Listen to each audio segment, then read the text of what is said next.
Well, hello. Thank you so much for joining us today on Passion. I'm your host, Britt Ivy, and today we have with us Mr. and Mrs. Steve and Kim Cooper, all the way from Australia, to speak with us about their prolific work in the area of troubled relationships. Welcome, Kim. Welcome, Steve. Hi, Britt. Good morning, Britt. Well, good morning in Australia. I guess we got you up at 4 a.m. or something ridiculous there, right? Pretty close? Yeah, that's cool though. We're happy. We're very, very happy to be here, whatever Wonderful. time.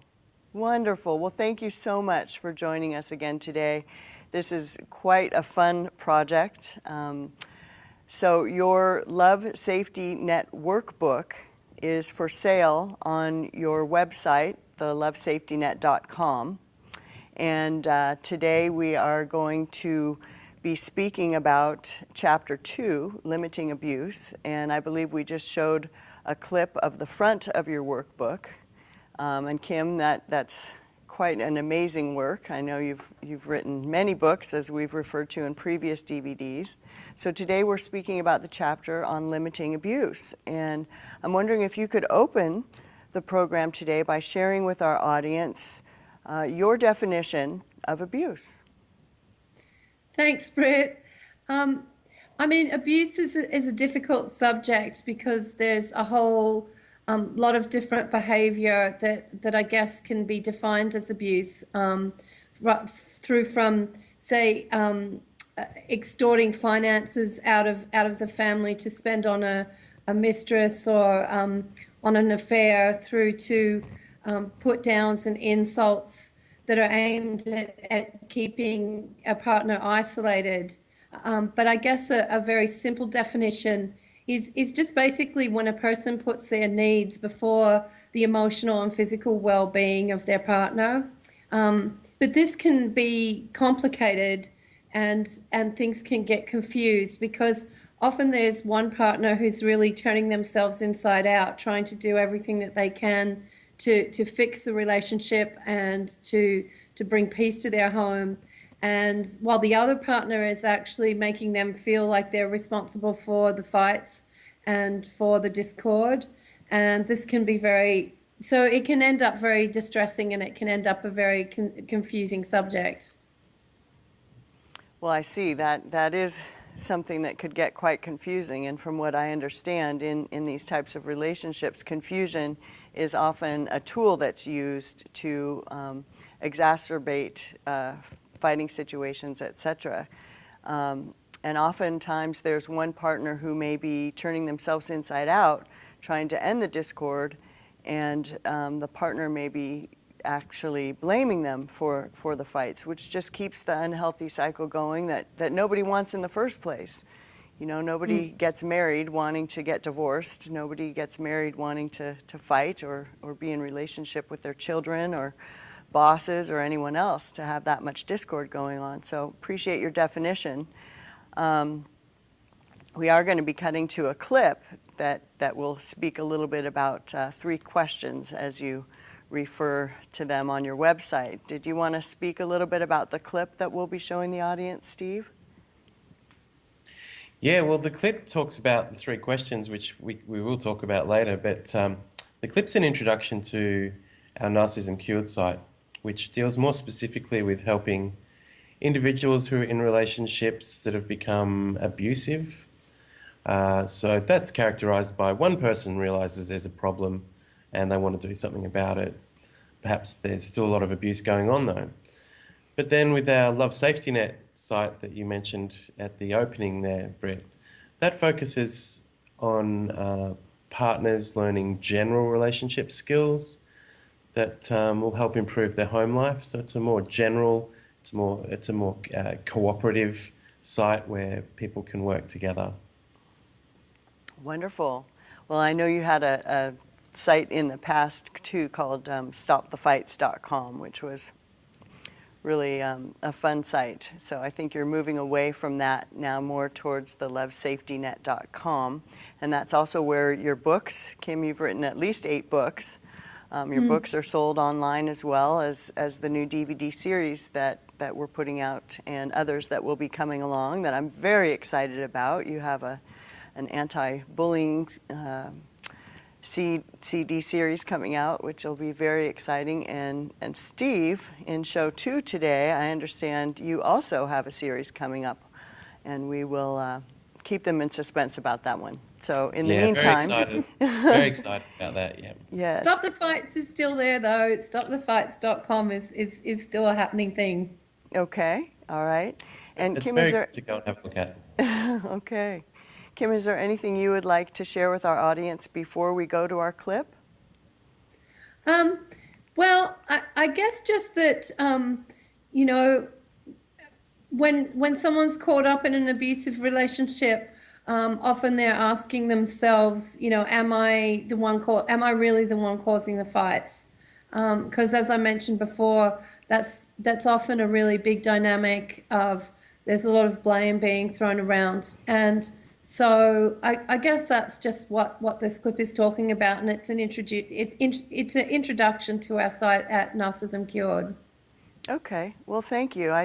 I feel it's important the way you do point out in your work that, you know, the point isn't trying to assign blame somewhere. The point is to find a system that works and to find tools that all the love that's being suppressed just under bad patterns can shine forth. So we are going to go to Steve and Kim's clip number 1. A long time ago I was treating Kim really badly. Actually, I was just blaming everything that was wrong in my life on her. But now I know I'm the luckiest guy in the world, because Kim stood by me and cared about me enough to figure out what it was she had to do to deal with the way I was treating her. If you're in a troubled relationship and there's a lot of blame being thrown around, I know that it can be very difficult to get to the bottom of where the trouble is coming from. I know back when Steve and I were fighting, he would blame me for everything that was going wrong, and really, I would believe that sometimes. That was extremely painful for me, because in my heart I knew that I was doing everything I could to really help our relationship be a better one. And so I couldn't figure out why, when that was what was in my heart, things could just be going as badly as they were. Because we know that you might be feeling this way too, we've put together 3 questions that you can ask yourself that'll help you get to the source of the trouble in your relationship very quickly and know for sure that you're not the one to blame. Well, that's a powerful clip. That's a powerful clip. And you guys have been making movies for years of all of your material. I think it's important, Kim, I'm going to ask you now to talk to our audience about the 3 questions that people need to ask themselves that you speak about. But before I do that, I'd like to just point out that in the subsequent DVD shows that we've put together, we've really focused on calling these troubled relationships, and that's with your children. It's not necessarily always with a spouse. So we use the word abuse in this particular chapter because that's the name of the chapter, and there are 4 chapters. We focused on attachment previously, and today we're focusing on the limiting abuse chapter, and then we go into emotional intelligence, and then filling in gap work, which is really tools and techniques that can be used to bring about healing in these types of relationships. So I just find it important to mention that we have referred to these as troubled relationships throughout the series thus far. So this is not quite as soft because there is a hard part that you get to in your work where you had to find this out yourself and develop the system yourself because your marriage was so important to you that you figured out these tools for yourself. And there comes to be a point where you do have to ask some hard questions and take some hard action. So that's what now I'm going to hand it over to you and let you speak to that to our audience. Thank you, Kim. Thanks, Britt. Thanks, Britt. Yeah, it really is about facing reality because often we go into a relationship and into a marriage with, you know, a lot of fantasy ideas about what we're hoping for and what we're looking for, and sometimes we have expectations on our partner that may not be realistic. We're seeing them as we want them to be rather than as they really are. And so it is important that, when things get difficult and things get tough, we're able to take a reality check and really be honest with ourselves about where we're at. Now, these questions are not so much about, who's to blame, because there's two sides in the dance that is an abusive or a destructive relationship. And we go into that more in Back from the Looking Glass and in our work on Narcissism Cured. There tends to be a narcissistic partner and a codependent partner. And, both of these patterns are unhealthy, and really both of them can be abusive. But often there's a physical reality to the abuse. There's resources that are being misappropriated.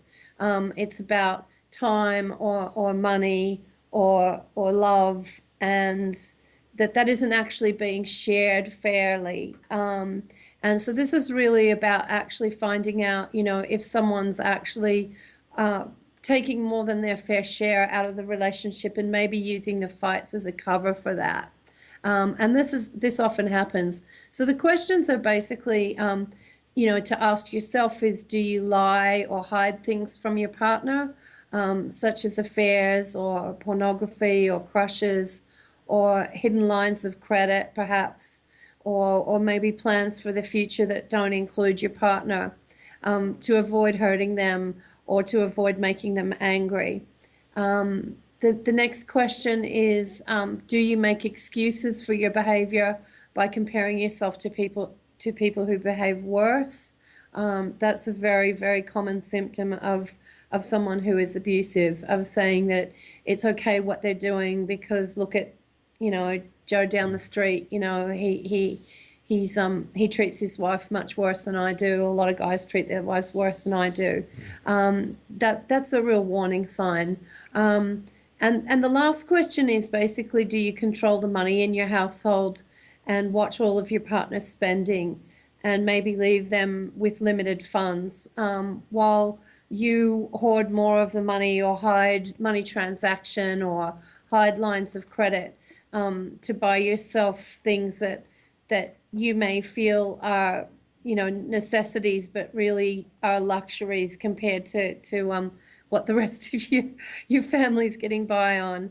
Or it may be you're making investments in your own name and not together, or, and beneath that, there's often the idea that you deserve more, or that in some way, you've got a right to do that because for some reason you deserve more than an equal share.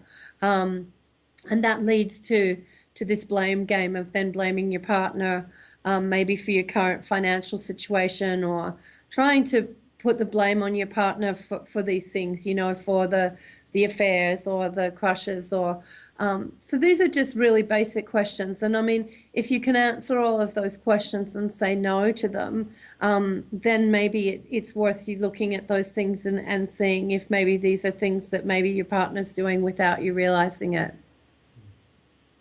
I see. Well, that was very thorough.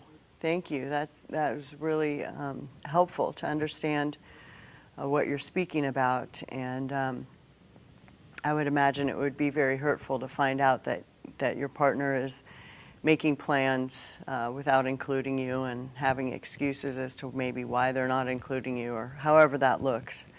Well, it's important there, Britt. Sorry if I can just interrupt. It's important there, what Kim brought up was the blame that starts getting thrown around in the scenarios that Kim brought up in those questions. Well, that blame becomes the new way of looking at things in your relationship.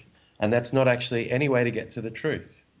As soon as you start blaming an abusive person, as Kim just described, will start blaming their partner for things going wrong, but also the person who's on the receiving end of the abuse can start blaming as well. And whenever we get into that blaming habit, we're unable to get to the truth. So everything that Kim and I offer in all of our sites and all of our work and books is about uncovering all of that, really putting blame to one side. Definitely. That's brilliant. That is absolutely brilliant, and I agree. And I've seen in your work the phrase "end the blame game," because once the blame game stops, you can actually get to solutions. And there's no solution for anything when you're just concerned about blaming. And really, that's just, I mean, we finished up with that in grade school. So to have it show up later in life, and it's just, it's sad. It can become a sad dance with the love that's underneath being masked. And I think you also point out this really is learned behavior. A lot of it's learned behavior in childhood. And you see people that want to connect, but the only way that they've ever learned to connect, verbally or even being in the same room and trying to connect emotionally is to fight or blame or these kind of things. So your work really helps people navigate through that and past that. And I'm just so excited about some of the tools you have coming up that we're going to see in the future. One of those being the leadership series, Steve, that you have going. I'm just so excited. In show 2, we're going to show a clip from that. And Kim, you discovered through your Nancy Drew sleuth work, as I refer to it often. I'm just impressed with that, and I loved Nancy Drew as a kid. She was my hero. Read about 83 Nancy Drew books, each 6 or 7 times. I'm sure our audience is just dying to know that, right? But there's something special about that you had to go and figure this out yourself. So you discerned tools to get people to the other side, and you found out that a lack of leadership skills was really at the bottom of a lot of the pain, and lack of negotiating skills. And corporate leaders have actually sought you out to have you help in saving their company.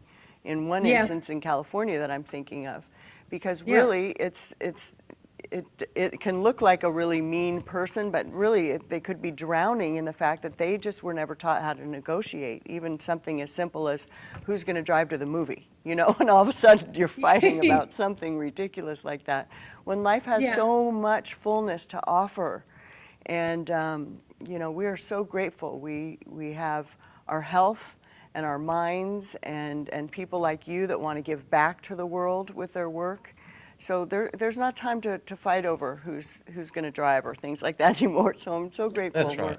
We're getting to this. That's okay. right. So I'm bogarting the airtime here now. So you go right ahead, Kim, with the next point. No, I was just going to add that I think that's really important. You mentioned that, Britt, that it is learned behavior. And I think too often people are ready to label people and say, he's a narcissist or someone's a codependent, and that this is something that can't change. And, we've really, right from the beginning, we've disputed that. And one of the clearest signs I see of this is that people will often be narcissistic in their first marriage and then turn around and be codependent when that marriage doesn't work out, and then in their second marriage they'll be codependent, and this is because they're the only roles that they've seen modeled to them when they were growing up as kids. They've had a narcissistic and a codependent parents as role models, and so they'll swap between the two. And these ideas of just learning better leadership or better negotiation skills is just finding your way to a healthy pattern of behavior that's actually functional. Well put. Well put. Now, Steve, you were going to speak to us about building a safety net, the Love Safety Net. The title of much of your innovative work here has to do with building a safety net. Now, you say that in itself, that won't necessarily stop the cycle, but it's very important. Like, for example, Kim had to build a safety net in her town there in Australia when she was learning this. Do you want to speak a little bit about that and the decision that the more troublesome partner needs to make?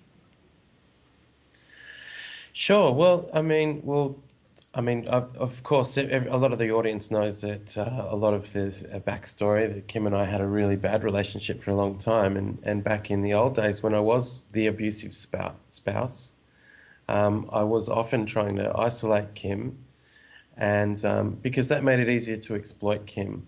And we found that in the work that we've been doing in the last 8 years, that that's the common denominator, that the abusive spouse really isolates his or her partner. And of course, because at the heart of all of that abuse is exploitation. So the abusive partner wants all of the resources, wants all of the money, wants all of the time, wants all of the affection from the community, and they're not very good at sharing. And that was my story, and I've been humbled several times over to have to explain that, but it's helped a lot of people. But it's really important that if you are being abused, that you reach out and start building a safety net in your community.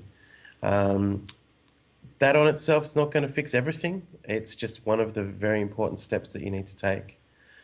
For that to happen, the abusive partner really needs to make a decision. They only reach that decision when they see that they're not going to get away with all of the old behaviour that we were just talking about, and that there's going to be witnesses to the bad behaviour in the future, because that safety net's been built. So we refer to it as a safety net. We refer to it as a support network. Whatever term you want to put on it, the simple fact is that if you are in an abusive relationship, you need to start making some better connections with the people living in and around your neighbourhood, people in your family, your friendship circles, people that you work with, all of those close, regular contacts you have to start building that. And people need to know, and you've got to get over that. There's lots of great literature out there and a lot of great anecdotes, people saying how important it is to make that first step. But I mean, I can tell a great story about the isolation, I think, is of an anecdote we have, some people we worked with. There was a man who was the abuser. He had a new wife who was stepmother to his son. So what tended to happen was, as I just discussed, there was this drifting, there was this isolation between the stepmother and the son. They weren't friends, they weren't allowed to become friends. There was no actual plan put in place where there could be a family that could come together. The abusive father was actually telling his wife that he was spending money and time on his son. Who was a young adult. Who was a young adult at the time. Not living with them. Yeah, not living with them. So, yeah, to paint the picture there, this son was a grown-up and a young adult. But he was young and a little bit vulnerable. But the father was really using the son as an alibi for all of the money and time he was spending on his mistresses. So there was this terrible situation where the stepmother was jealous of the son. The son was jealous of the stepmother because, the son thought that his father didn't care about him anymore. He only cared about his new wife. When in fact the father was just off with his mistress most of the time and spending the money. Now, there was no specific abuse from this family they talked about.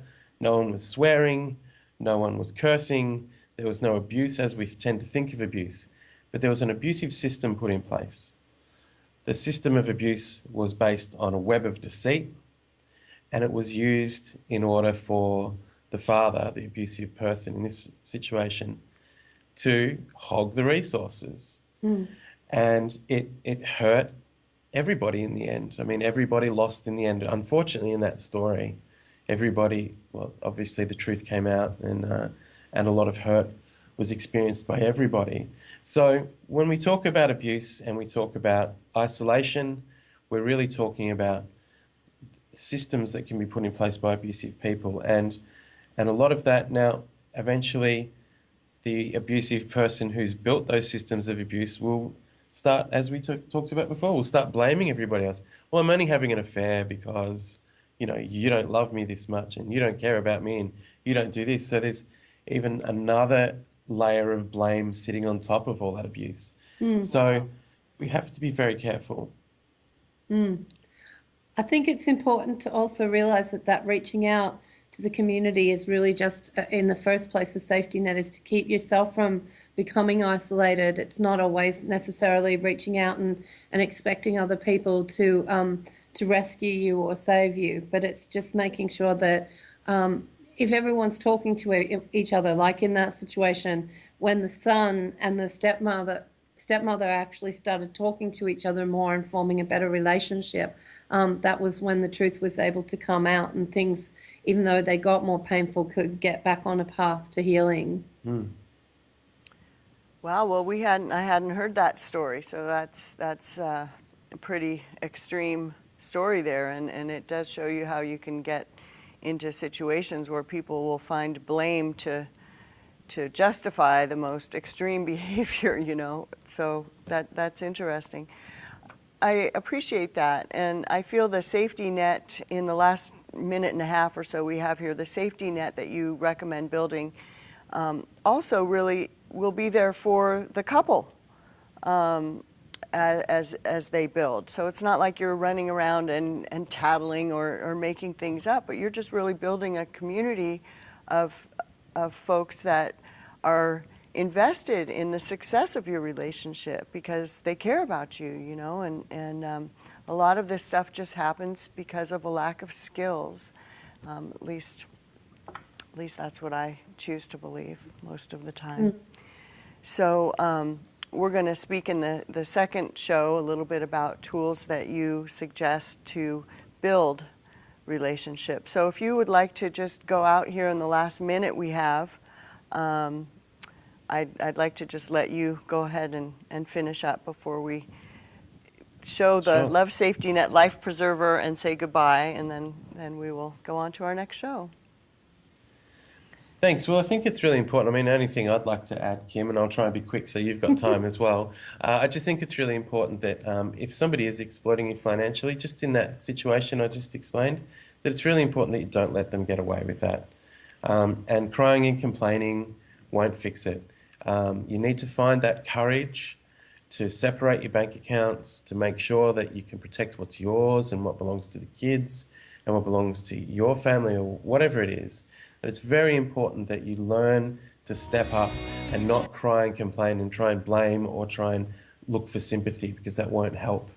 Thank you. Building a safety net is really about building courage as well. Yeah, That's- don't wait until you're ready to get divorced to separate bank accounts. If you're being exploited financially, doing that early may save your marriage. Well, that's an important point. Most people wait until it's over to do steps like that, and you say that those kind of steps can actually save a marriage that's in trouble. Definitely. Okay. Well, finding the courage to end emotional drama is a topic that we kind of slide in and out of in this series. And, you know, life's too short for too much drama sometimes, of course, unless you're in theater. So anyway, That's thank right. you both so much. You're so brave, and I really appreciate how open you are about the journey that you've been on, and that really takes guts to come and speak about where you've been, where you are now, and how strong you are and able to help other people. So thank you so much for speaking to us about the Love Safety Net. Kim, Steve, God bless you. Thank Thank you. you, Britt. Thanks, Britt.